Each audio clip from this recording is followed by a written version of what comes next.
everyone and welcome back to my channel. Today I'm going to be doing the mid-year freakout book tag.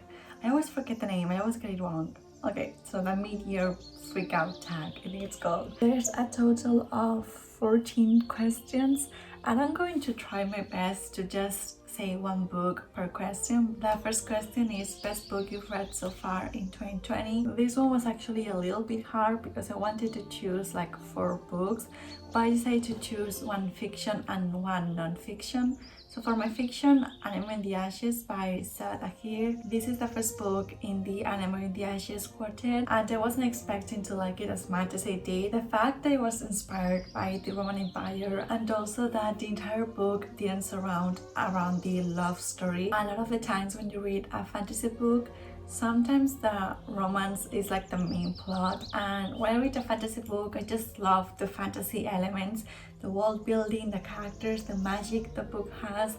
And in this case I just love the beginning of this story. Like this entire book was kind of an introduction of everything and I'm just really excited to see how everything goes. I want to try to read the entire quartet this year. I have all the books on my Kindle, so hopefully I'm going to be able to read all of them back to back. And the next book I'm going to talk about is The Great Mysteries of History. I've been talking about this book a lot in my channel, but I just love it so much.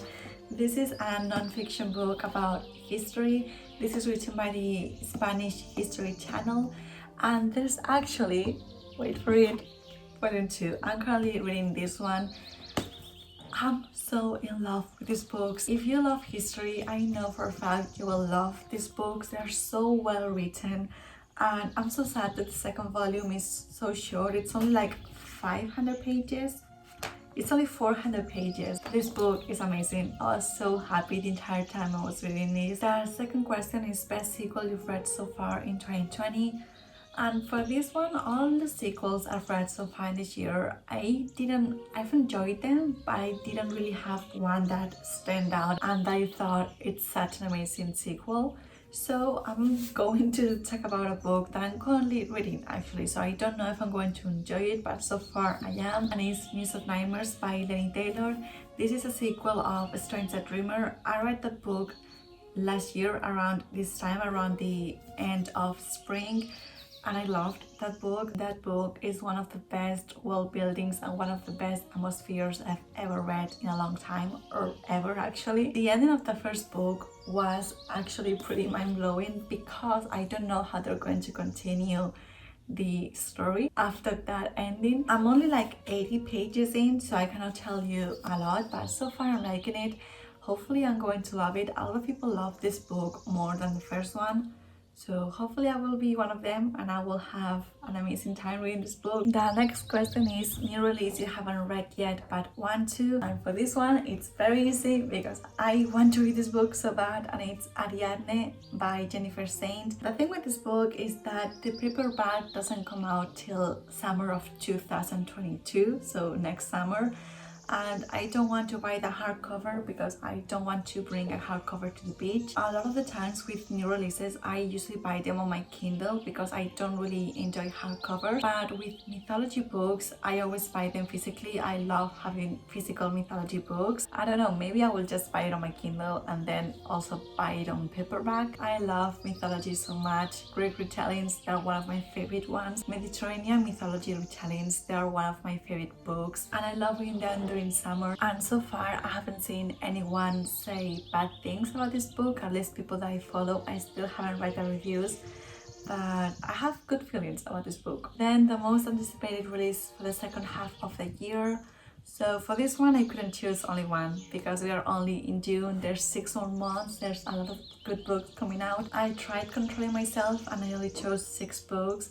The first one is The Jasmine Throne by Tasha Suri. It comes out the 10th of June, the day before my birthday. Then The Maidens by Alex Kailides, 15th of June. The next book is She Became the Sun by Shelley Parker Chan. This one comes out the 20th of July. Velvet Was the Night by Silvia Moreno Garcia. I still haven't read any Silvia Moreno Garcia books. There's two of them that I really want to read, Gods of Shade and Shadow and Mexican Gothic. These are like the most well-known books by her. She actually has a lot of books out that people don't talk about. I want to read her entire backlist, and also this book. This one comes out the 17th of August. Then All These Bodies by Kindare Blake. This one comes out the 21st of September. And then Jade Fire Gold by June L.C. Tan. This one comes out the 12th of October. Then The Biggest Disappointment.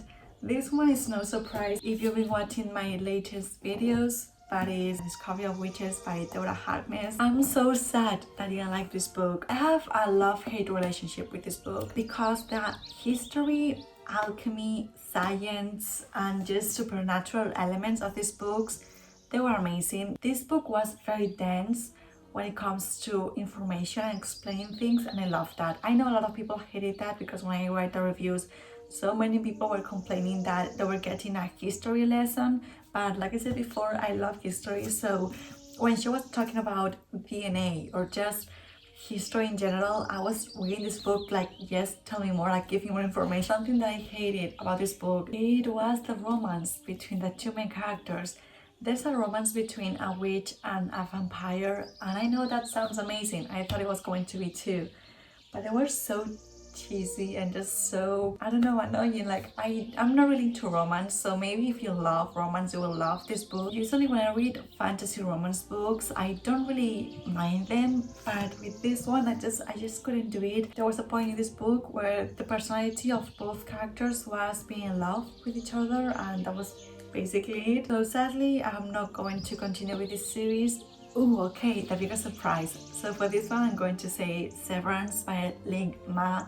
I loved this book. I actually wanted to put this book on my favorite books of this year so far, like on the first question, but I decided to put it on Biggest Surprise because I didn't expect to love this book so much, like as much as I did. I never read summaries of books. Like whenever I start reading a book, I just go to the book without knowing a lot about the book. This one was I don't even know how to say it. Like it was a big surprise basically. I just loved the fact that this girl was living through an entire pandemic and she kept going to work every single day. She said, God bless capitalism, I'm going to work every single day even though I have nothing to do at work, even though no one is going to work and the entire world is falling apart, I'm going to my office every single day.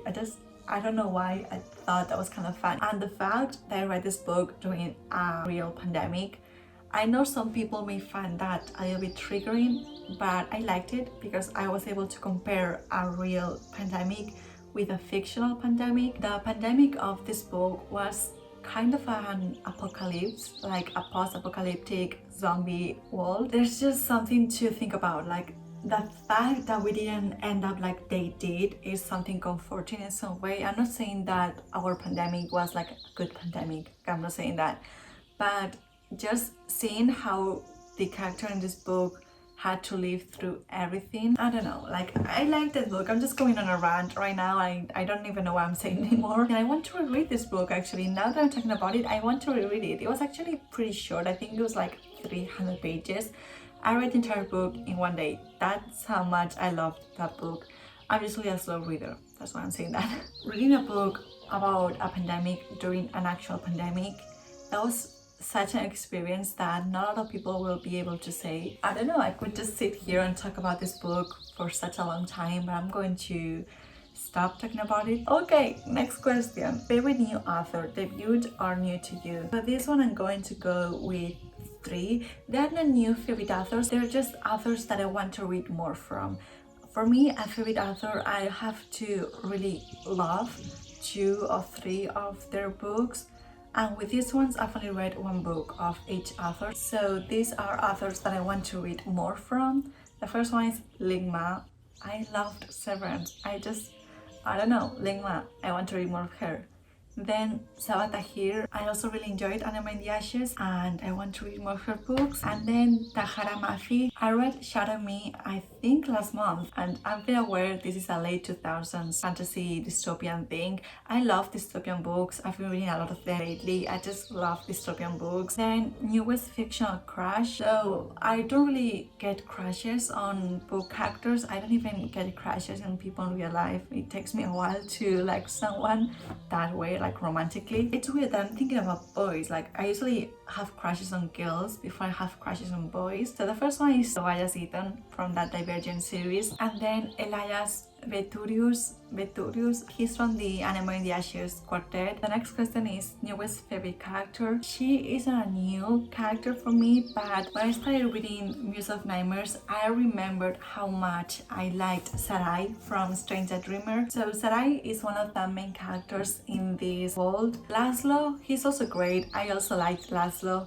but I could relate with a lot of things of Sarai's personality and just her mindset in some ways, and also the description they made of Sarai. When I read it, I was like, she's kind of cool. Okay, the next question is book that made you cry. I haven't cried reading a book this year, but I have read a book that left me very emotional, and the book was Alice's Adventures in Wonderland by Lewis Carroll. When I read that book, I just got this sense of connecting with my childhood me. This is going to sound so weird, but when I read Alice's Adventures in Wonderland, I first of all loved that book. I thought the book was so great, and Alice as a character, I just think that as like adults we can learn so many things from her. And when I finished that book, like the ending, the last chapter, I was so emotional at the end. The next one is book that made you happy. With this one, I don't have a specific book, but more of a genre of books. Basically the late 2000s paranormal books. I know they're not, you know, amazing books like the Twilight series, not amazing whatsoever, they have a lot of flaws. Also with the Divergent series, I read the second book in the Lux series. Right now I'm currently reading more paranormal dystopian books from the late 2000s. So far this year I'm reading a lot of comfort books, and also a book series that I didn't want to mention, but I just have to because those books are like my go-to comfort books always. The Harry Potter series. Then the most beautiful book you've bought so far this year or received. I bought this book secondhand and I do think it's in pretty good condition because it's from 1953 and it's The Great Gatsby by F. Scott Fitzgerald. This is the cover that I have and I think it's beautiful. As you can see, it's from 1953 and I just love that I found this unique copy. I still haven't read the book. I know the entire story, I know the ending and everything.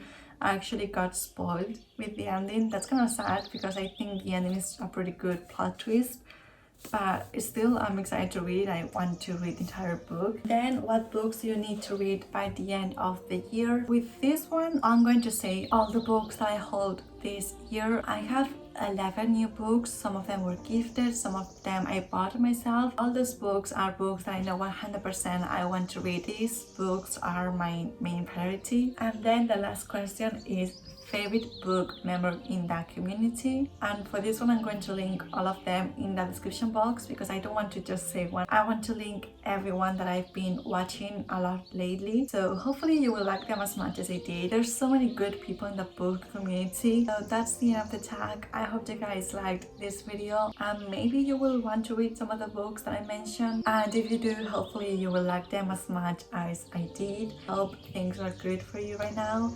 I know summer is approaching. I hope you don't get summertime sadness. We are currently in June.